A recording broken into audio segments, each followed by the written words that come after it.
Hello friends, चलिए जो पंचायती राज व्यवस्था के कुछ अनुच्छेद छूट गए हैं उसके बारे में अध्ययन करते हैं। लगभग पंचायती राज व्यवस्था के जहां से प्रश्न पूछे जाते हैं उसके बारे में हम अध्ययन कर चुके हैं। उम्मीद करता हूं आप सभी अध्ययन कर लिए होंगे। अगर नहीं किए होंगे तो जाइए प्लेलिस्ट में देख लीजिएगा। आज यहां से आपको चाहे सीजीपीएससी, सीजी व्यापम जो भी एग्जाम होते हैं पंचायती राज व्यवस्था के प्रश्न पूछे जाते हैं।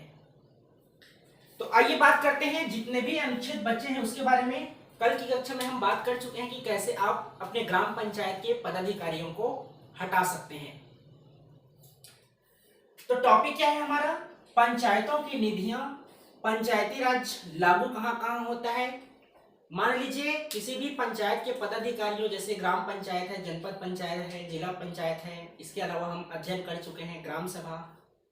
यदि इन पर किसी भी प्रकार का कोई हस्तक्षेप हो जाता है तो न्यायालय क्या कर सकता है, इसके बारे में बात करेंगे।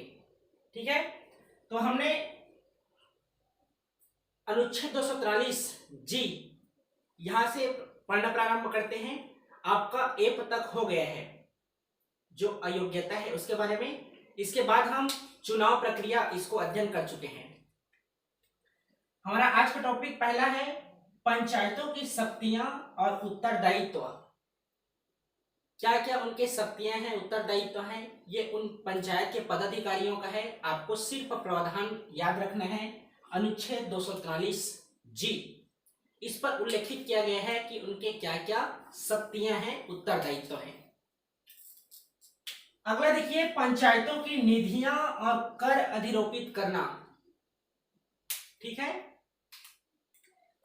तो निधियां का उल्लेख है 243 एच पर, जहां से ग्राम पंचायत, जनपद पंचायत या जिला पंचायत के जो भी काम करवाना है वहां से पैसा आप बाहर निकाल सकते हैं।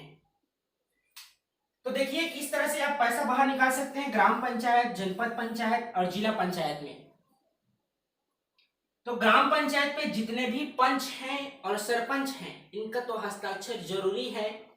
इसके अलावा वहां के जो प्रशासनिक प्रमुख हैं, जैसे ग्राम पंचायत स्तर के आपके सचिव रहते हैं।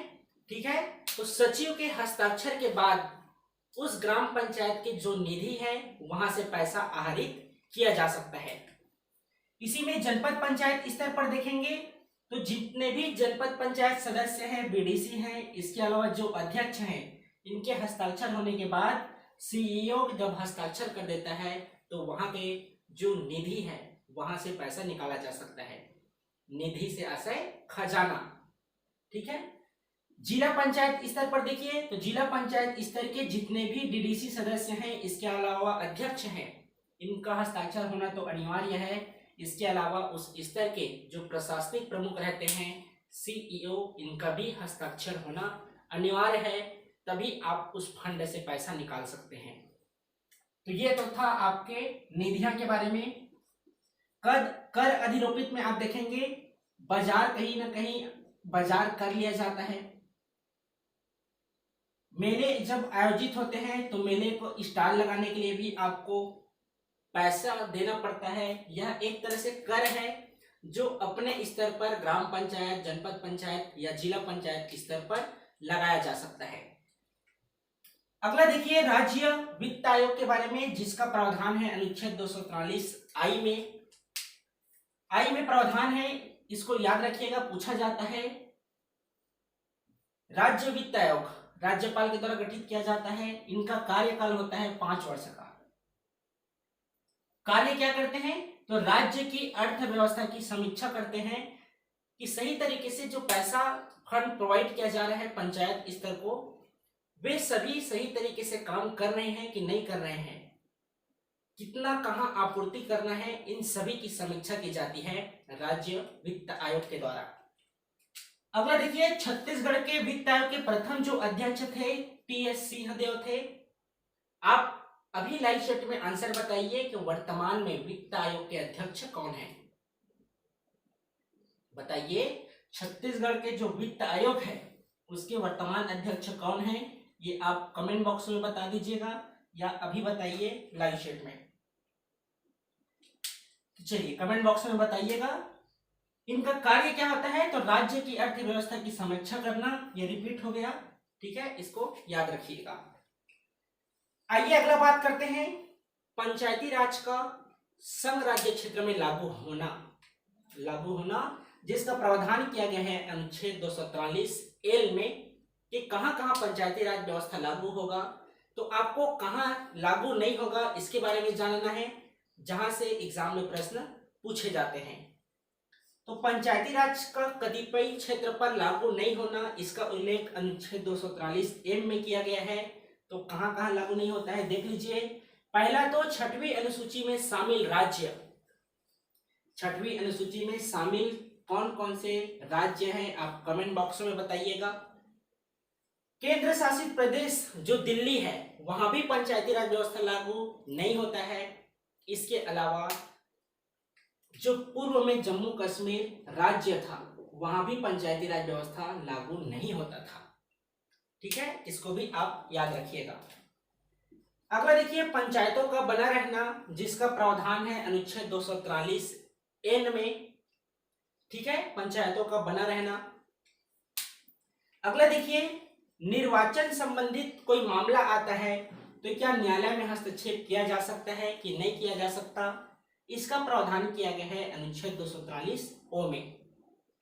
तो निश्चित सी बात है किसी भी ग्राम पंचायत के चुनाव हो, जनपद पंचायत के चुनाव हो या जिला पंचायत के चुनाव हो, तो स्थानीय निकाय के चुनाव में लगभग पूरी संभावना रहती है कि मतभेद उत्पन्न होता है, चाहे मतगणना को लेकर हो या वहां की व्यवस्था को लेकर हो, पूरी संभावना रहती है, ठीक है, मतभेद होने की। तो याद रखिएगा किसी भी ग्राम सभा है, ग्राम पंचायत है, जनपद पंचायत है या जिला पंचायत है, इस स्तर पर निपटारा किया जाता है, न कि न्यायालय में हस्तक्षेप करके। न्यायालय उस पर कुछ भी नहीं कर सकता है, ठीक है। तो आखिर किस तरह से विवादों का निपटारा किया जाता है देखिए, यदि विभिन्न स्थानीय निकायों के मध्य यदि विवाद हो तो निश्चय कैसे होगा, दो ग्राम सभा के बीच अगर विवाद उत्पन्न होता है तो उसका निपटारा ग्राम सभा का संयुक्त सम्मेलन आयोजित करके किया जाता है।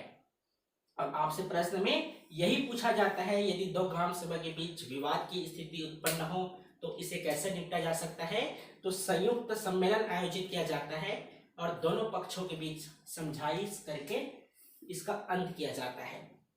दूसरा देखिए ग्राम पंचायत, तो दो ग्राम पंचायत हो चाहे जो दो जनपद पंचायत हो या दो जिला पंचायत हो, यदि इनके बीच किसी भी प्रकार का विवाद उत्पन्न होता है तो इसका निपटारा राज्य सरकार के द्वारा किया जाता है, ठीक है।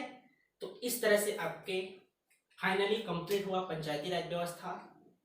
एक बचता है टॉपिक समितियां के बारे में, तो समितियां आप अध्ययन कर लीजिएगा, ठीक है। इसके बाद आपका अगला टॉपिक रहता है नगरीय निकाय, तो आप पंचायती राज व्यवस्था को रिवाइज कर लीजिएगा, ठीक है। तो चलिए अच्छे से तैयारी कीजिएगा आप सभी, ठीक है। और आज के लिए धन्यवाद।